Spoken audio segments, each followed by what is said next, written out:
Hello viewers, welcome back to my channel. আবারও আপনাদের সামনে আরেকটি সত্য ঘটনা নিয়ে এসেছি। এটা একটি স্টেশনের ঘটনা।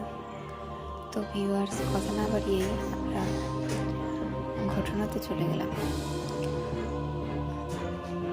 আপনাদের এলাকার জঙ্গলে একটা বুনো জানোয়ারের আড্ডা করেছে। স্টেশনে যাবার পথে বললেন শিল্পী কানিংহ্যাম। একবারই মুখ খুলেছিলেন তিনি, কিন্তু যেহেতু তার সঙ্গী ভ্যান ছিল, নিজের সম্পর্কে একটানা বকবক করে চলেছিলেন। তাই এই নীরবতা বেশি কানে বাজেনি। 1-8 ঘন্টা পর ভুল করে চলে আসা শিয়াল বা আর কয়েকটা উইজেল আসতে পারে, এর বেশি মারাত্মক কিছু নয়, বললেন ভ্যান ছিল। আর কোনো কথা বললেন না শিল্পী। আচ্ছা, একটা বুনো জন্তু বলতে আপনি ঠিক কি বোঝাতে চাইছেন? তারা প্রায় প্ল্যাটফর্মে পৌঁছে গেছেন এমন সময় জানতে চাইলেন ভ্যানচিল। ও কিছু না, আমার কল্পনা, আমার ট্রেন এসে গেছে, বললেন কানিংহ্যাম। সেদিন বিকেলে ভ্যান ছিল তার বনে সাওয়া বিশাল সম্পত্তির মধ্যে হাঁটতে বেরিয়েছিলেন। তার স্টাডিতে একটা স্টাফ করা বিটান পাখি আছে। বেশ কিছু বুনো ফুলের নাম জানেন তিনি। সুতরাং তার খালা যে তাকে একজন বিশিষ্ট প্রকৃতিবিদ ভাবতেন, তাতে হয়তো কিছুটা সত্যের অপভ্রংশ আছে। সে যাই হোক, বেশ হাঁটতে পারেন তিনি। আর যখন তিনি হাঁটতে বের হন, তখন চারপাশের সব কিছু খুব খুঁটিয়ে খুঁটিয়ে দেখার অভ্যাস আছে তার।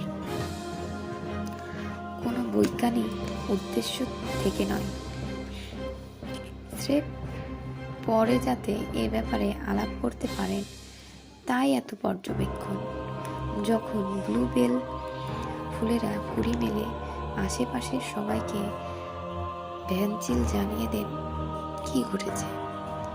তবে এই বিশেষ বিকেলে ভ্যানচিল এমন একটি জিনিস দেখেছিলেন, সেটা তার সাধারণ অভিজ্ঞতার বাইরে। ওক গাছের ঘেরা একটা খোলা মাঠের ধারে পানির একটা ডোবার ঠিক পরেই একটা পাথরের দাগ মতো জায়গা, যেখানে বছর 16 বয়সের একজন দিগম্বর কিশোর চিত হয়ে রোদের মধ্যে শুয়ে আছে। ওর ভেজা খাটো চুল মাথার ঠিক মাঝখানে দুভাগ হয়েছে, হালকা বাদামি চোখ, এত হালকা যে প্রায় বাঘের মতো জলজল চোখ জোড়া মেলে ছেলেটা ভ্যানচিলকে দেখছে। দৃশ্যটা এতই অভিনব যে ভ্যানচিল জমে গেলেন পাথরের উপর। ছেলেটা কে হতে পারে? মিলারের বউ। তার ছেলে হারিয়েছে প্রায় মাস 2 আগে। ধারণা করা হয় মিলের পাশ দিয়ে দৌড়ে বয়ে যাওয়া স্রোতের হারিয়ে গেছে সে। কিন্তু সে তো স্রেফ বাচ্চা ছিল, এত সাবালকত্বের দোরগোড়ায় পৌঁছে গেছে প্রায়। তুমি এখানে কি করছো? জানতে চাইলেন ভ্যানচিল। রোদ পোহাচ্ছি, আর কি করব, জবাব দিল ছেলেটি। কোথায় থাকো তুমি? এই বনেই থাকি। আমি বনে থাকতে পারবো না তুমি? বললেন ভ্যানচিল। এখানকার বন থাকার জন্য চমৎকার। খানিকটা গর্বের ছাপ ছেলেটার গলায়। কিন্তু রাতে ঘুমাও কোথায় তুমি? রাতে ঘুমাই না আমি।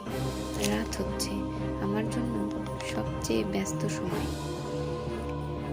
বিরক্তি বোধ করলেন ভ্যানচিল। রহস্যটা তিনি ঠিক ধরতে পারছেন না। তুমি খাও কি? জিজ্ঞেস করলেন তিনি। বলল, মাংস। যেন জিভে পানি এসে গেছে এমন ভাবে বলল ছেলেটি। মাংস? কিসের মাংস? আপনি যদি এতই জানতে উৎসাহী হয়ে থাকেন তো বলি। খরগোশ, বুনো মুরগি, পোষা মুরগি, ভেড়ার বাচ্চা, মানুষের বাচ্চা যদি ধরতে পারি। যদিও ওগুলো সাধারণ রাতে তালা মারা থাকে। 2 মাস হয়ে গেছে আমি কোনো বাচ্চার মাংসের স্বাদ নিয়েছি। শেষ বিদঘুটে মন্তব্যটা উপেক্ষা করে সম্ভাব্য চোরা শিকার সংক্রান্ত আলোচনায় টেনে আনতে চাইলেন ভ্যানচিল। কি বাজে বকছো তুমি? তুমি খরগোশ খাওয়ার ব্যাপারে বললেন তিনি। আমাদের এসব পাহাড়ি খরগোশ ধরা 4টিখানি কথা নয়। রাতে আমি 4 পা দিয়ে শিকার করি। আরেকটা বিদঘুটে জবাব এলো ছেলেটার কাছ থেকে। মানে বলতে চাইছো তুমি কুকুর দিয়ে শিকার করো? আন্দাজে ঢিল ছুড়লেন ভ্যানচিল। গড়িয়ে পিঠের ওপর শুলো ছেলেটা। গলা দিয়ে যে নিচু পর্দার হাসিটা বের হলো তার সেটা খুব প্রীতিকর নয়।